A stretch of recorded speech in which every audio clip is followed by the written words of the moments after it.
Imaginez un enfant de 10 ans né dans un village où la pauvreté règne. Un matin, sans prévenir personne, il disparaît. Sa famille le croit mort, mais des années plus tard, un convoi de voitures luxueuses s'arrête devant une vieille case. Un homme en costume descend. Les cœurs s'arrêtent. C'est lui, l'enfant disparu. Mais derrière ce retour se cache une histoire incroyable. Dans un petit village isolé vivait un garçon appelé Kofi. Il avait tout juste 10 ans. Sa maman, une femme douce et forte, était très malade depuis des semaines. Une maladie compliquée qui nécessitait une opération urgente. Son papa avait tout fait pour la sauver. Il avait vendu presque tout ce qu'il possédait, puis sans autre solution, il avait emprunté une grosse somme à un homme riche du village. 100 000, une dette énorme pour eux. Mais le malheur continua. Les récoltes ne donnèrent rien. La chance tourna. Impossible de rembourser l'argent. Un soir, l'homme à qui papa devait cette somme arriva devant leur maison. Sa voix était froide et dure. Il accusa papa de mentir, d'être faible, de l'avoir trahi devant tout le monde. Et quand papa, avec une voix tremblante, expliqua qu'il n'avait plus rien à donner, l'homme regarda la seule chose qui leur restait, leur petit bout de terre. Il la prit sans pitié, sans laisser le moindre espoir. Cette terre, c'était tout pour eux. Leur travail, leur nourriture, leur dignité. Ce soir-là, le silence tomba sur la maison. Papa, maman, la petite sœur et le jeune Kofi restèrent assis sans un mot dans l'obscurité. On entendait seulement le vent glisser entre les murs. Kofi écoutait les voix brisées de ses parents. Le désespoir dans la voix de papa. Les pleurs étouffés de maman. Et dans son jeune cœur, ce soir-là, quelque chose se brisa. Cette nuit-là, les mots de ses parents résonnaient dans la tête de Kofi. Notre terre ne nous appartient plus. Si on ne la récupère pas, comment allons-nous vivre? Papa parlait d'une voix brisée. Maman pleurait doucement. Et le jeune garçon écoutait. Chaque phrase, chaque silence tombait dans son cœur. Alors, sans le dire à personne, une idée lui traversa l'esprit. Une idée folle qui allait changer sa vie. Il se leva au milieu de la nuit, avec les mêmes vêtements déchirés, les pieds nus sur la terre froide. Et sans regarder derrière lui, il quitta la maison. Il marcha longtemps, guidé seulement par la lumière de la lune, jusqu'à atteindre une petite gare au bout du village. Là, il s'assit sur un banc en bois, regardant les trains passer. Quand un train s'arrêta enfin, il monta sans billet, sans plan, juste avec l'espoir. Le train s'éloigna dans la nuit, emportant avec lui un enfant de 10 ans et un destin encore inconnu. Les heures passèrent. La faim le tiraillait, mais il serra les dents. À l'aube, le train s'arrêta dans une ville immense, bruyante, remplie de monde et de lumière. Kofi descendit les yeux grands ouverts. C'était la première fois qu'il voyait autant de voitures, de routes, d'immeubles qui touchaient le ciel.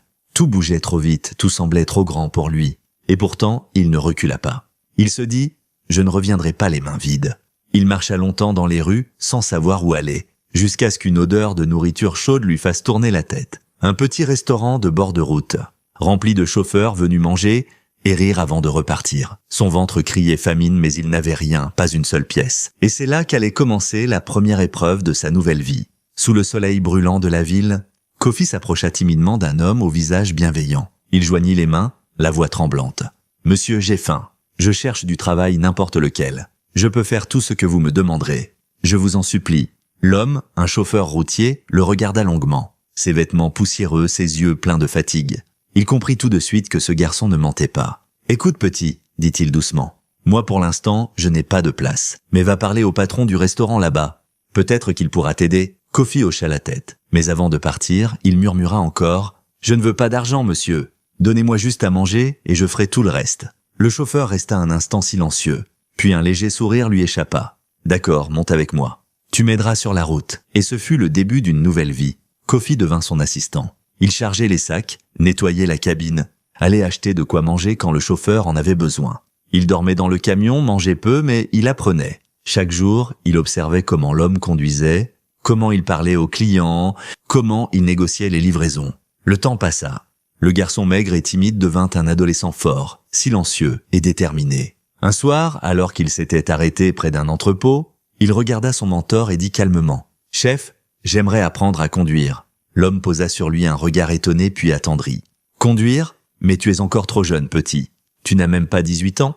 Je sais, mais je veux apprendre. Un jour, j'aurai mon propre camion. » Un silence. Puis le chauffeur hocha la tête et dès le lendemain, il lui montra comment tenir le volant, comment sentir la route, comment écouter le moteur. C'était le début d'un apprentissage entre un homme qui croyait encore à la bonté et un enfant qui refusait de rester pauvre. Les années passèrent. Kofi conduisait maintenant comme un véritable professionnel. Même avant d'avoir son permis, il maîtrisait déjà la route mieux que bien des adultes.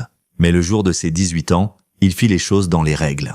Il passa son examen, obtint son permis et fier comme jamais, il loua son premier camion. C'était une liberté nouvelle. Chaque matin, il prenait la route. Debout face au vent, le regard tourné vers l'horizon. Il gagnait bien sa vie. 30 parfois 35 000 par mois. Et chaque pièce, il la gardait précieusement. Il voulait bâtir quelque chose de grand. Un soir, la route était longue, sombre et déserte. Son camion était chargé de marchandises précieuses. Le moteur ronronnait doucement quand soudain, à quelques mètres devant lui, un éclat de métal, un bruit sourd, une voiture ou plutôt ce qu'il en restait. Le véhicule était retourné sur le bas-côté, tordu comme du papier, la carrosserie écrasée. Le silence après le choc. Sans réfléchir, Kofi freina brusquement et immobilisa son camion. Il descendit en courant, le cœur battant fort. À l'intérieur de la voiture, une femme gisait inconsciente, le visage couvert de sang. Il sentit son cœur battre à tout rompre, mais pas une seconde d'hésitation. Il la souleva avec précaution, la porta jusqu'à son camion et reprit le volant à toute vitesse. La route semblait interminable, chaque minute comptait. Finalement, il atteignit un hôpital. Là, il la fit admettre, signa les papiers, resta 2 jours entiers à veiller sur elle, sans dormir, sans partir. Et puis un matin, alors que le soleil perçait à travers la fenêtre, la femme ouvrit enfin les yeux. « Vous allez mieux ?» demanda-t-il. « Vous êtes en sécurité maintenant. » Elle le regarda perdu, la voix encore faible. « C'est vous qui m'avez sauvé ?» Kofi hocha la tête, un léger sourire sur les lèvres. Mais il ne savait pas encore que cette rencontre allait bouleverser son destin. Bien plus qu'il ne pouvait l'imaginer. Les chauffeurs routiers travaillent dur, très dur. Mais les plus malins, ceux qui connaissent bien la route, savent comment économiser du carburant, comment négocier les trajets, comment arrondir les fins de mois. Kofi lui apprit vite, très vite. Grâce à son intelligence et à son courage, il économisa chaque billet, chaque pièce, jusqu'au jour où il eut enfin assez d'argent pour réaliser son rêve, acheter son propre camion. Il n'était plus simple employé. Désormais, il roulait pour lui libre et fier. Pendant des mois, il conduisit sans relâche. Son camion était neuf et brillant, c'était presque comme une promesse de réussite. Et puis un matin, le téléphone sonna. Une voix de femme, douce mais légèrement blessée, résonna à l'autre bout de la ligne. « Alors, jeune homme, 3 mois ont passé, et pas une seule fois tu n'as pris de mes nouvelles. Tu m'as sauvé la vie et depuis plus rien. » Kofi eut un léger sourire un peu gêné. « Pardonnez-moi, madame. Je travaille jour et nuit, mais demain je passe justement dans votre ville pour une livraison. Je viendrai vous voir, c'est promis. » La femme hésita un instant, puis répondit d'une voix calme. « Très bien, je t'attendrai. » Ce que Kofi ignorait encore, c'est que cette femme n'était pas n'importe qui. Elle s'appelait Amina. Veuve depuis plusieurs années, elle dirigeait seule plusieurs entreprises florissantes. Une femme forte, respectée et admirée pour son courage. Le lendemain, Kofi arriva dans la grande ville. Après avoir garé son camion et terminé sa livraison, il prit la route vers la demeure d'Amina. Une maison élégante, sobre et chargée d'histoire.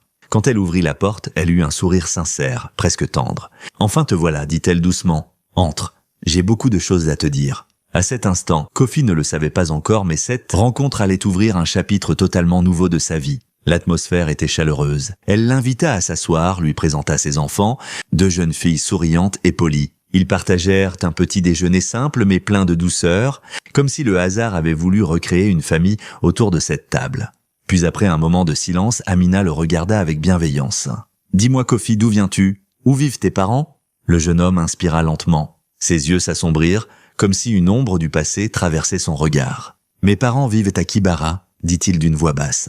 Un village perdu entre les collines et la poussière. Je n'y suis pas retourné depuis longtemps, très longtemps. Je leur ai promis que je ne reviendrai qu'un jour, le jour où je serai devenu quelqu'un de grand, le jour où je pourrai leur offrir une vie meilleure. » Amina resta silencieuse quelques secondes, touchée par cette détermination. Puis elle reprit doucement. « Tu conduis un camion, mais avec ton intelligence, tu pourrais faire bien plus. As-tu déjà pensé à changer de voie ?» Kofi esquissa un léger sourire. « Madame, quand j'étais enfant, j'ai quitté ma maison sans rien. Le premier métier qui m'a ouvert les bras, c'était celui de routier. C'est grâce à la route que j'ai survécu, appris, grandi. Je me sens vivant quand je tiens un volant. C'est tout ce que je sais faire et tout ce que j'aime. » Amina l'écoutait avec attention. Puis soudain, elle posa sa main sur la sienne dans un geste maternel. « Ne m'appelle plus madame. Appelle-moi maman. » Kofi resta figé, surpris. « Maman ? Oui, tu m'as sauvé la vie, » dit-elle avec une émotion retenue. « Depuis ce jour, je n'ai cessé de penser à toi. Mon mari est parti trop tôt. Il me manque chaque jour. Mais aujourd'hui, j'ai l'impression qu'un fils m'a été rendu. » Ses yeux brillaient d'une sincérité rare. « Écoute, dit-elle doucement. J'ai plusieurs ateliers à gérer toute seule et parfois c'est difficile. Je veux que tu viennes travailler avec moi. Pas comme chauffeur, mais comme mon propre fils. Je t'apprendrai tout ce que je sais et ensemble, on fera grandir cette maison. » Dans le regard de Kofi, quelque chose changea. Pour la première fois depuis son enfance, il sentit la chaleur d'un vrai foyer. « Je veux que tu restes ici, » murmura-t-elle calmement. « Reste avec moi. Aide-moi à gérer mes entreprises. Je n'arrive plus à tout porter seul. » Kofi resta silencieux un instant, puis il répondit avec respect. « Maman, je vous suis reconnaissant, mais j'ai mon propre camion. C'est ma vie.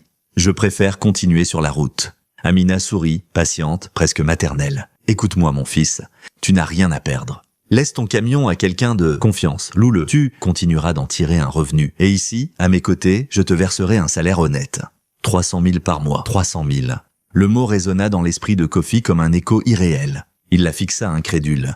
300 000 juste pour vous aider à gérer l'entreprise. « Oui, » répondit Amina simplement. « Tu es intelligent. Tu comprends les chiffres, les routes, les échanges. Tu as l'œil d'un commerçant. Je te veux avec moi. Pas comme employé, mais comme soutien, comme mon fils. » Kofi sentit quelque chose céder en lui. Ce n'était plus une offre. C'était une main tendue, une confiance qu'il n'avait jamais eue. Le lendemain, il confia donc son camion à un ami fidèle. « Tu le conduis ?» dit-il. « Tu le fais tourner comme tu veux, mais à la fin du mois, tu me verses la somme convenue. Et prends-en soin. » Puis Kofi retourna auprès d'Amina. Ce jour-là, une nouvelle page s'ouvrit. Il découvrit un univers différent. Bureaux animés, entrepôts pleins de tissus colorés, clients venant de toutes parts. Grâce à son expérience du transport et de la logistique, il apprit vite à diriger, à prévoir, à négocier. En quelques mois, la société prospéra encore davantage. Amina, fière, voyait en lui le fils qu'elle n'avait jamais eu. Les années passèrent, 4 puis 5. Elle offrit à Kofi une grande maison dans la ville, un endroit calme et spacieux où certains soirs il aimait simplement s'asseoir, regarder le ciel et se dire que peut-être il n'était plus seul. Le temps passa et peu à peu le destin de Kofi prit la forme qu'il avait toujours imaginée. Il était devenu un homme accompli, riche, respecté et admiré. Ce petit garçon, celui qui autrefois n'avait rien, possédait désormais tout. Sous la direction d'Amina, il gérait désormais l'ensemble de l'entreprise. Les décisions, les contrats, les chiffres, tout passait par lui. Et Amina, fière, voyait son rêve s'accomplir à travers lui. Elle l'appelait désormais mon fils, sans hésitation, sans gêne. Un matin, alors qu'il s'apprêtait à partir au bureau, son téléphone sonna. C'était elle, sa voix plus grave qu'à l'habitude. « Kofi, prépare-toi vite. Nous devons aller quelque part. C'est important. » Intrigué, Kofi enfila son costume, boucla sa montre et sortit sans poser de questions. Devant la porte, une voiture noire l'attendait. Une berline luxueuse et brillante avec chauffeur. Il monta à bord et découvrit qu'Amina était déjà installée à l'intérieur. Son regard était calme mais mystérieux. « Monte », dit-elle simplement. « Nous avons un long voyage. » La voiture prit la route en silence. Ils arrivèrent à la gare principale. Amina avait tout prévu. 2 billets, compartiment climatisé, le voyage organisé dans les moindres détails.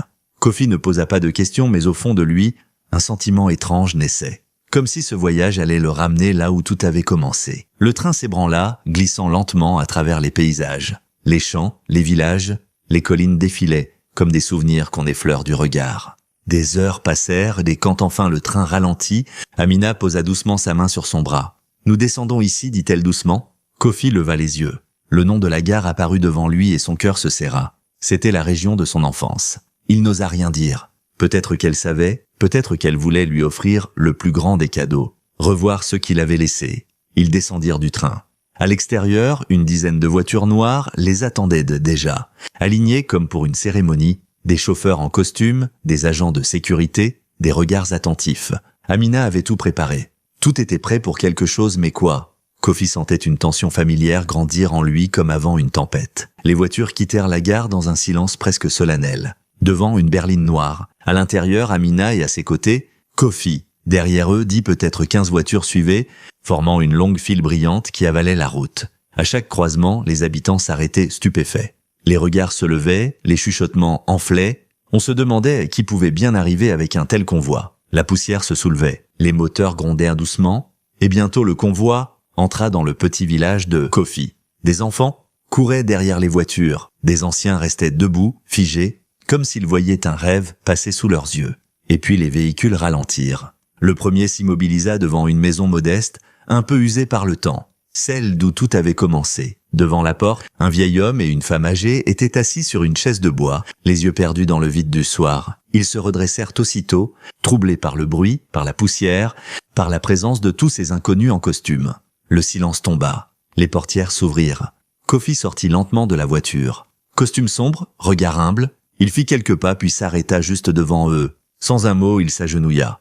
Il toucha les pieds de l'homme et de la femme et murmura d'une voix tremblante « Père, mère, c'est moi ». Le vieil homme eut un sursaut. La femme cligna plusieurs fois des yeux comme pour chasser un rêve. « Qui es-tu » demanda-t-elle d'une voix brisée. Kofi leva lentement la tête. Ses yeux étaient pleins de larmes. « C'est moi, votre fils ».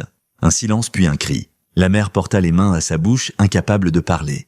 Le père recula d'un pas comme si la réalité lui échappait encore. Ce garçon, cet homme en costume entouré de voitures, pouvait-il vraiment être leur enfant ? Et pourtant, dans sa voix, dans son regard, il y avait ce même éclat. Celui du petit garçon qu'ils avaient perdu il y a si longtemps. À peine ces mots prononcés, un cri de stupeur s'échappa et soudain les larmes jaillirent. La mère de Kofi tomba dans ses bras, tremblante, en pleurant. Le père, lui, resta quelques secondes figé, puis incapable de se retenir, prit son fils contre lui. Ils sanglotaient tous les trois sans un mot. Juste le son du souffle des larmes, du cœur qui battait trop fort. Leurs voisins regardèrent de loin. Certains ne croyaient pas ce qu'ils voyaient. Ce fils que tous pensaient de mort était revenu, vivant et devenu un homme puissant. Quand enfin les pleurs se calmèrent, le père prit la parole d'une voix tremblante. « Dis-moi mon fils, pourquoi ? Pourquoi es-tu parti ce jour-là sans rien dire ? Où étais-tu pendant tout ce temps ?» Alors Kofi raconta tout.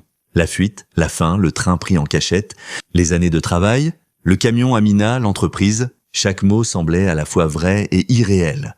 Puis la voix un peu brisée, Kofi demanda « Et cette terre, notre seule terre, qu'est-elle devenue après mon départ ?» Le vieil homme soupira. « Après ta disparition, nous avons tout essayé. Nous avons même porté plainte. Le propriétaire à qui je devais de l'argent nous menaçait chaque jour. Nous pensions qu'il t'avait fait disparaître. Pendant des années, nous avons cherché, fouillé, interrogé, puis au bout d'un moment, nous avons dû accepter l'inacceptable. Nous avons cru que tu étais mort, mon fils. » Les mots restèrent suspendus, lourds et déchirants. Kofi, les yeux pleins de larmes, prit doucement la main de son père. « Père, ce temps est terminé. Aujourd'hui, plus rien ni personne ne pourra nous humilier. » Autour d'eux, la rumeur s'était répandue dans tout le village. Les gens accouraient, chuchotant, les yeux écarquillés. Le fils perdu, celui qu'on croyait mort, il est revenu et riche. Les visages s'illuminaient, les voisins s'approchaient. Regards de joie, d'étonnement, de respect. Amina, restée légèrement en retrait, s'avança à son tour. Kofi prit doucement sa main. « Père, mère, voici la femme qui m'a redonné une vie. Celle qui m'a tendu la main quand je n'avais plus rien. » Ils la saluèrent avec gratitude et tous s'assirent ensemble là, devant la vieille maison. On parlait, on riait, on pleurait encore un peu. Et pour la première fois depuis 20 ans dans cette maison, on entendit à nouveau des voix de famille et un souffle de paix. Cette nuit-là, Amina resta au village. Pour la première fois, elle dormit loin de ses bureaux, de ses dossiers, de tout ce monde pressé qu'elle connaissait trop bien. Le matin venu, elle prit congé, le cœur léger, comme si quelque chose d'important venait de se réparer. Kofi, lui, resta encore quelques jours. Des journées simples, remplies de rires, de souvenirs, de repas partagés. Sa petite sœur qu'il avait laissée enfant était devenue une jeune femme. Il la regardait avec tendresse, comme pour rattraper le temps perdu. Puis, il rentra à la ville, dans la grande maison qu'Amina lui avait offerte. Là où tout brillait de modernité, Kofi retrouvait enfin quelque chose qu'il avait longtemps cherché. La paix. Les années passèrent. Sa sœur se maria dans une belle cérémonie pleine de joie, de musique et de sourires. Kofi, entouré de ses parents, pleurait encore, mais cette fois c'était des larmes de bonheur. Désormais, tout ce qu'il avait promis au petit garçon de 10 ans qu'il avait été, il l'avait accompli. Il avait quitté la misère, affronté la route, construit sa chance, retrouvé sa famille. Et dans un coin de son cœur, il savait que sans Amina, rien de tout cela n'aurait existé.